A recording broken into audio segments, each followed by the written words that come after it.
Bir adam öldü və onun ölümündən sonra Amerika hökuməti sənədlərini müsadirə etdi. Söhbət adi bir alimdən yox, Nikola Tesla'dan gedir. Amma bu hekayənin ən qəribə tərəfi Tesla deyil, çünki onun gizli sənədlərini araşdıran şəxs Donald Trump'ın doğma əmisi idi. İndi isə təsəvvür eləyin, yoxsul bir Alman ailəsindən Amerikaya qaçan bir gənc, bir neçə nəsil sonra dünyanın ən məşhur siyasi ailələrindən birinin əsasını qoyur. Onun nəvəsi isə milyardlərdən ABŞ prezidentinə çevrilir. Bu hekayədə mafiya, milyardlarla dollar, qalmaqallar, məhkəmələr, Ağ Ev, Bakıda yarımçıq qalan nəhəng bir göydələn və hətta 100 ildən əvvəl yazılmış bir kitab var. Bəs Nikola Tesla ilə Donald Trump ailəsini birləşdirən bu sir nədir? Və necə oldu ki, Almaniyadan Amerikaya qaçan 16 yaşlı kasıb bir gəncin qurduğu sərvət imperiyası Ağ Evə qədər uzandı? Üstəlik, Trump'ın Azərbaycan və Ermənistan arasındakı sülh prosesinə münasibəti regionun gələcəyini necə dəyişə bilər? Bütün bunların cavabını öyrənmək üçün gəlin Donald Trump'ın heyrətamiz hekayəsinin lap əvvəlinə qayıdaq.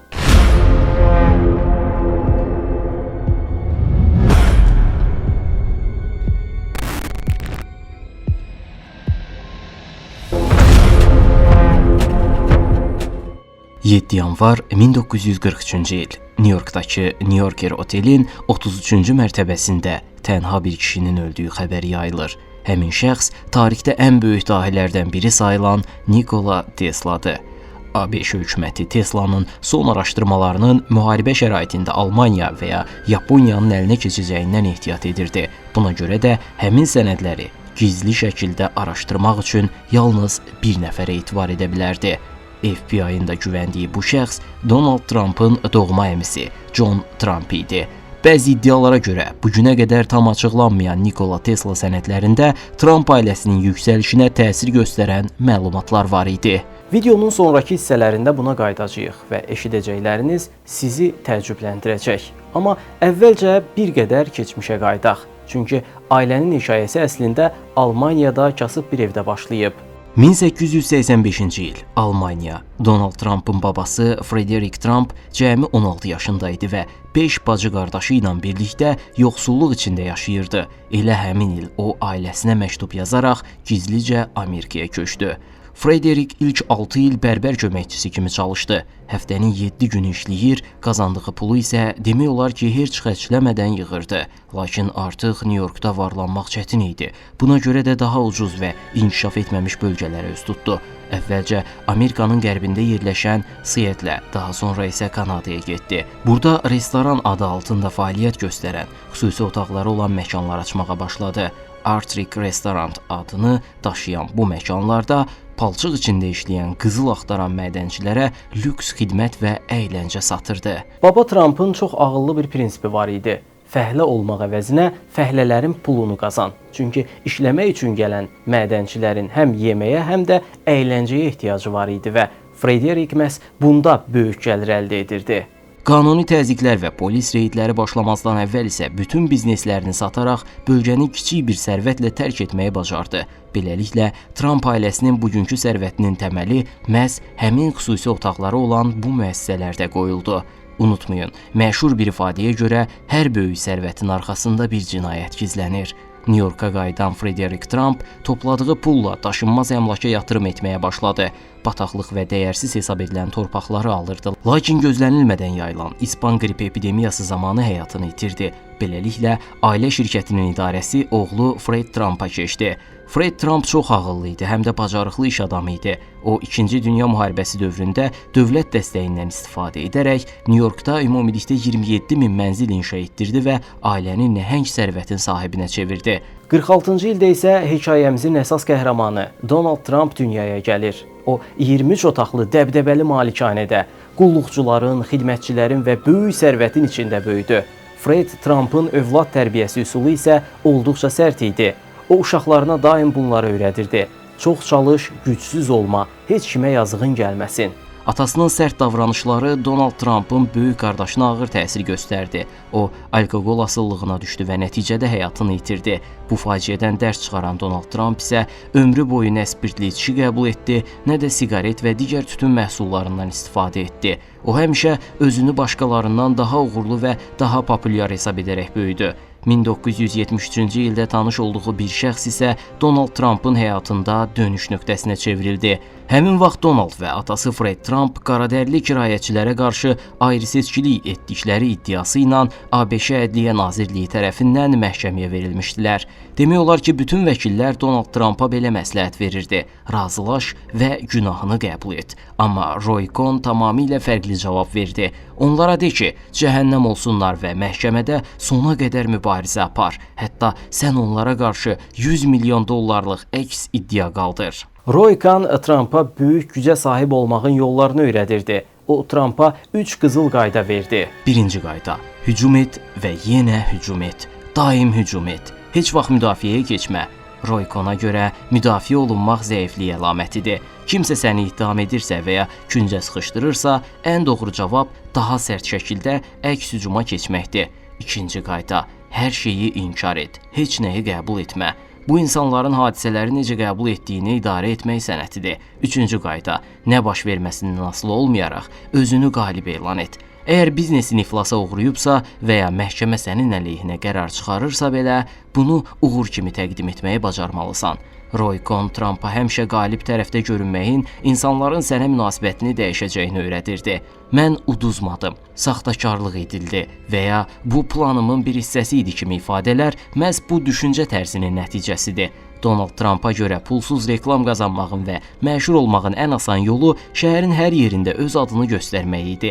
Məhz buna görə o, New Yorkun mərkəzində Trump Tower adlı göydələn tikdirməyə qərar verdi, elə Bakıda da. Ancaq qarşısında böyük bir problem var idi, çünki tikinti işçilərinin həmkarlar ittifaqları və sement zavodları İtaliya mafiyasının nəzarəti altında idi. Roy Cohn bu problemi də həll etdi. O, mafiya başçıları Anthony Fatoni Salerno və Paul Castellano kimi şəxslərlə əlaqələrindən istifadə edərək Donald Trump'ın həm münasib qiymətə beton, həm də işçi qüvvəsi əldə etməsinə kömək etdi. Məhz bunun sayəsində Trump Tower sürətlə tikilməyə başladı. Bakıda tikilən Trump Tower əslində Donald Trump'a məxsus deyil. Donald Trump'ın Trump Organization şirkəti layihəyə 2012-ci ildə qoşulmuşdu. Layihənin əvvəlki adı Trump International Hotel Tower Baku idi, lakin Trump layihədən 2016-cı ildə ayrıldı və bina uzun müddət tamamlanmamış qaldı.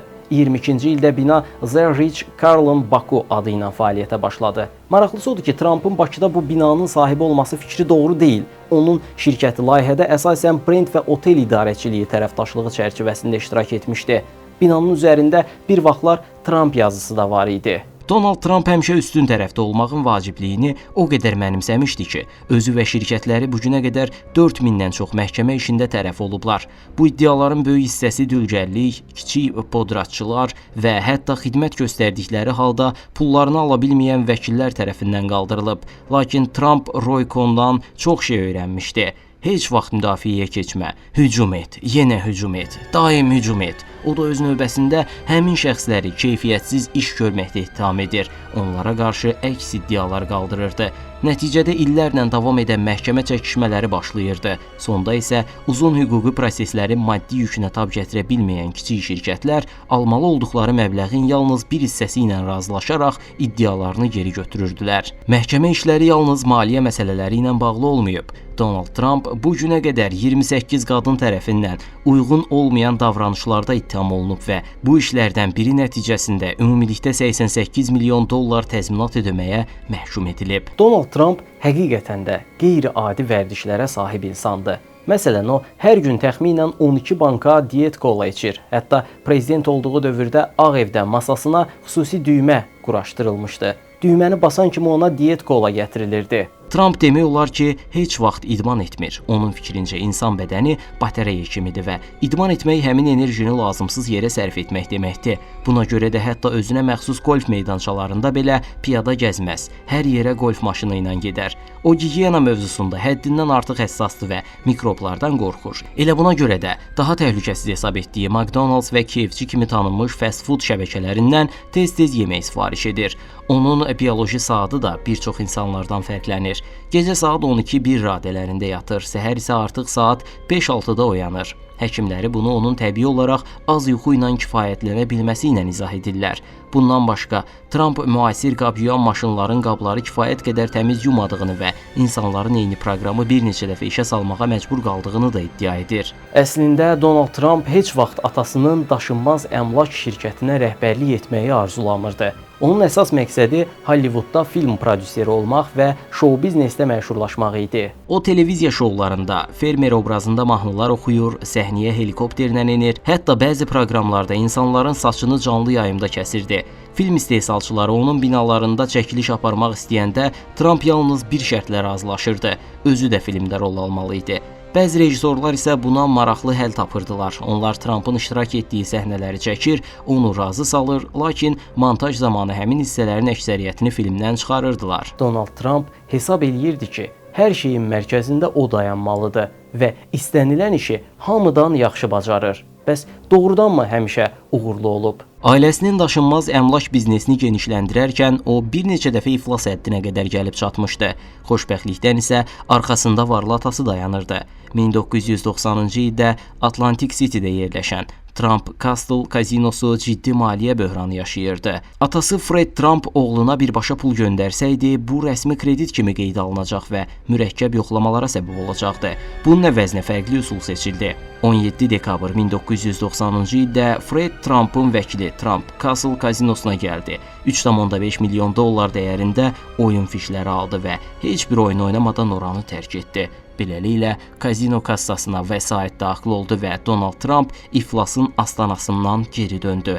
Hazırda onun sərvətinin təxminən 6,5 milyard dollar olduğu bildirilir. Bu sərvətin əsas hissəsini kriptovalyuta investisiyaları, golf meydançaları, otellər və texnologiya sahəsindəki şirkətlər təşkil edir. İndi isə sizi daha da sirli bir mövzu ilə tanış eləyəcəm. Həm bu sərvətlə, həm də Nikola Tesla'nın adı ilə əlaqələndirilən maraqlı bir əfsanə ilə.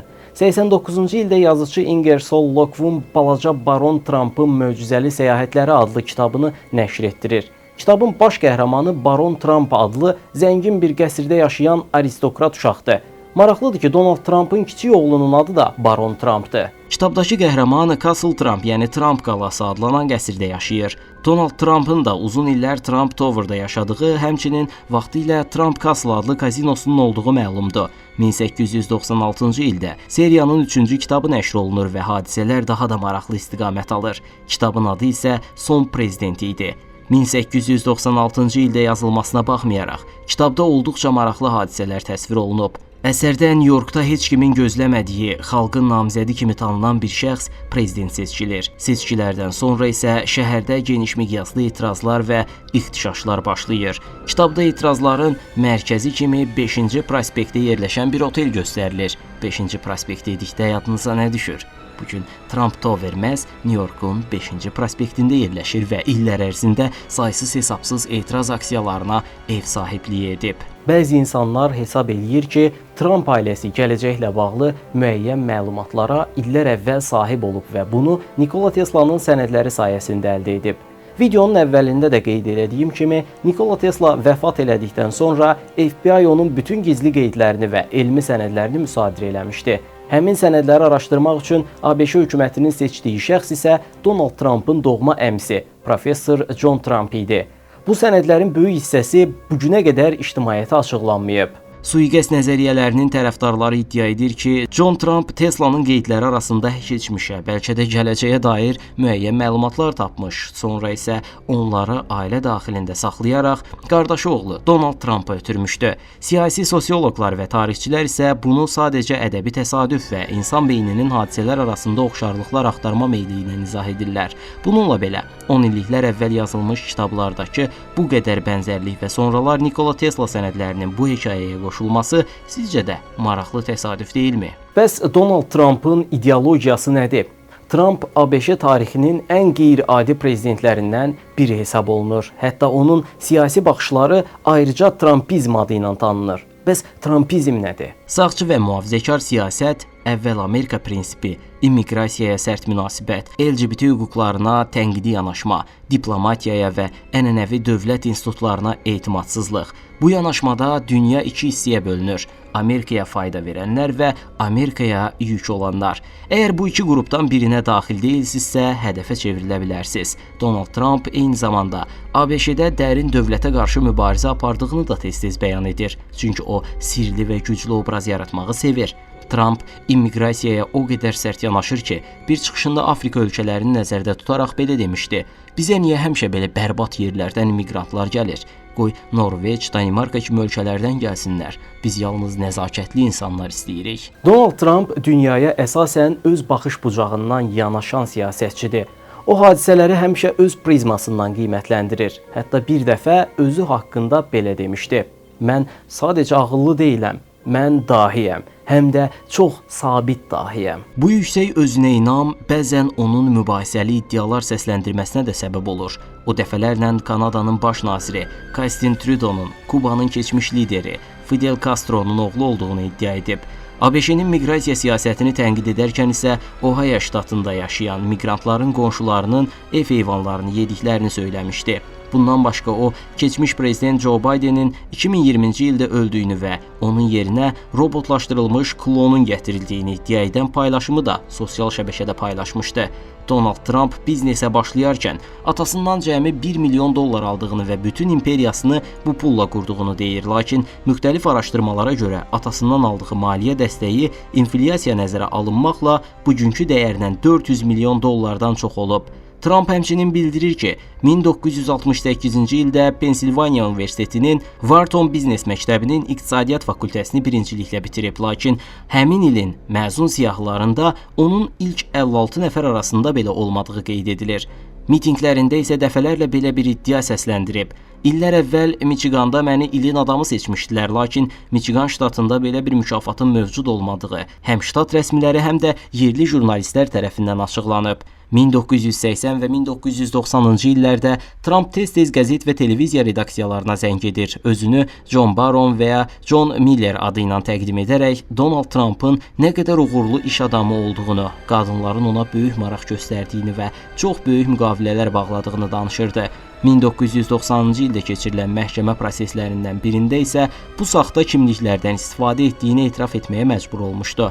Ən maraqlısı isə odur ki, illər sonra kiçik oğluna məhz həmin saxta adlardan biri ilə səsləşən Barron adını verdi. Ancaq unutmayaq ki, Donald Trump ilk növbədə show biznes düşüncəsinə malik bir insandır. Bu nümunələr onun təkcə həqiqətə uyğun olmayan fikirlər səsləndirdiyini deyil, eyni zamanda reallığı öz istədiyi formada təqdim etməyə çalışdığını göstərir.